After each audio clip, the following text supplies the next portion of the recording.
Last thing I wanted to chime on in terms of current events was this, the gay marriage issue is heating up. Yes. Big time. And this isn't really, this isn't anything that really pertains to atheism. But I think it does pertain to the religious climate in the country right now. Okay. Because, of course, the opposition to same-sex marriage is from religious fundamentalists.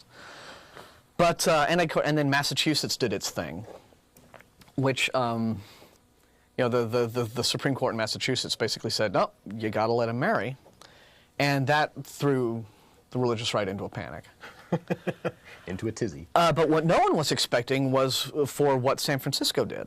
Okay. Whereas the mayor of San Francisco basically just said, we're going to start issuing marriage licenses to gay people. And I think like in the last couple of days, so like several thousand gay couples have gotten married. Wow. And I'm looking at this, and I'm thinking to myself, okay, now I certainly support the right of any consenting adult in this country, to be allowed to be married, and discrimination is just wrong, right?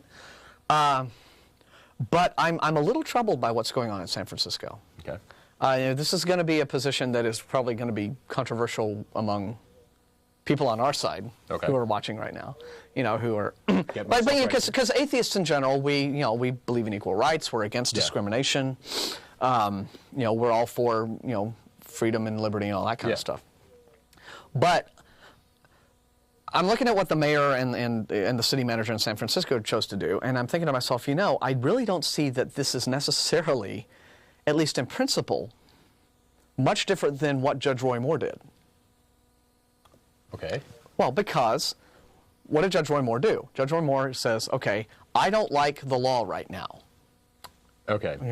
So, because the law doesn't let me do something that I think I should be allowed to do. Yeah. So I'm going to go above the law, I'm going to break it, and in so doing, I'm going to present the courts with a fait accompli, and they will have to now make a decision, and his assumption, of course, was that they would decide in his favor, and they didn't. Yeah. And it seems to me that, okay, the fact that I happen to agree in principle with what the mayor of San Francisco is doing, and that I think that methods that they went about it were wrong. Again, you just cannot in the system that we have. I mean, if this great experiment called America is going to work, we just can't have public officials going around and just breaking the laws that they see fit to break, imposing their will on the people. Whether we agree with that will or not is beside the point. And again, all those couples who've been getting married in San Francisco, I want them to be allowed to be married. I want them to have wonderful ceremonies and have great marriages and lives together. But there's a process by which we do things in our country in the legislature, and I don't know if it's something having to do with the fact that we've got this culture of instant gratification in America, that we're just used to this, but profound social change is not something that conforms to instant gratification ever, right? I mean, it took years for, what Martin Luther King was trying to do, with trying to get equality for blacks and for African Americans. It took years for the suffragettes and for women 100 years ago, trying to get the vote, trying to get equal job rights and what have you. It was not a thing that just could be legislated by fiat. There had to be this sea change in social attitudes, and it's going to take this for what proponents of gay rights are trying to do. And I'm afraid that what's going to happen is that this is just going to be a setback for the gay community. This isn't going to help them, because what happened with Judge Roy Moore was that what he did galvanized his opponents. Okay, all the people who said, no, you can't, as a judge, use your position as a government official to thrust your religion down everyone's throat, and he got smacked down. And I think that if the mayor of San Francisco, if it was his intent to get the Bush administration and the Christian right to fast-track this proposed anti-gay marriage constitutional amendment that they're trying to push, which, by the way, would be the first time ever that any constitutional amendment has ever been passed that, introduces discrimination into the Constitution, which would be a stunning thing to happen. But if they wanted to make sure that this would be fast-tracked, they couldn't have done any better than what they did on Friday by just starting to issue these marriage licenses, which are not covered in California law. So, I agree with what they want to do. This isn't the right way to go about it. And I know that, okay, now, my position is that you can't just break laws you don't like if you think they're wrong laws. our phones are, I knew they were going to lie, they lit like crazy immediately. But I'm sure people are diving for their telephones right now, and they're going to go, Martin, okay, what about Tiananmen Square? Okay, what about the Third Reich? You know, what about the Taliban? What about all these oppressive governments who have evil laws and people stood up to them?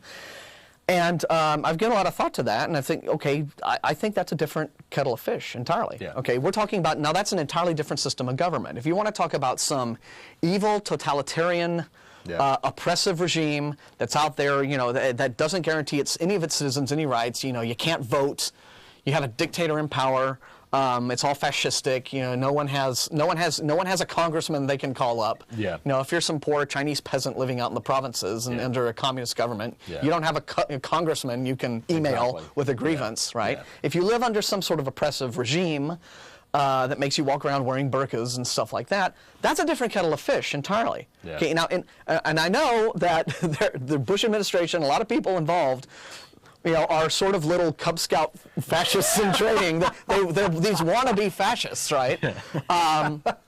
But it's still, you know, when I woke up this morning, America still seemed to be America to me, right? I mean, this is an election year. We've got Kerry, looking good. You've got editorial cartoonists are still allowed to, draw stupid cartoons of, Bush and newspapers, making him look like an idiot. As much as people they don't get hauled off to prison. As much as people want to say that we are living in a theocracy, they don't really know. The push is there. What a real theocracy is. I mean, the push towards it is certainly. I don't think it's going to realistically happen because, again, it's going to come up and be challenged in courts. The fact that there are people in America like Tom DeLay and folks like that who might want America to be that kind of country, Judge Roy Moore, it's not there yet, and it's not, and they can keep pushing and keep pushing and keep pushing, and we'll keep fighting. So I think that if we're going to make this big experiment called America work, we've all got to, we set these rules up, and we got to start playing by our own rules. That's just fair. So I want this all to work out in favor of gays and lesbians not being discriminated against. But I just don't think that we can. Yeah, this is the way to do it. Yeah, it seems kind of anarchic to me, and I don't think that I don't want to see this slippery slope to anarchy. Exactly. In our country, but that's end of polemic. But that's just my view. That has nothing to. That's not really that's not an atheist position. Yeah. I'm sure some of our own members are going to call up and heatedly disagree with me, but that's fine. That's fine. That's what we're here for. But It is definitely tied into the religious climate in this country, which is becoming stronger and stronger. And it's getting scary. I mean, it's getting to a situation where if you're a non-religious person in this country, or if you are more tolerant than the fundamentalists, it's really seeming like you got to watch your back more and more every time. But anyway, you can't just go out and do vigilante stuff and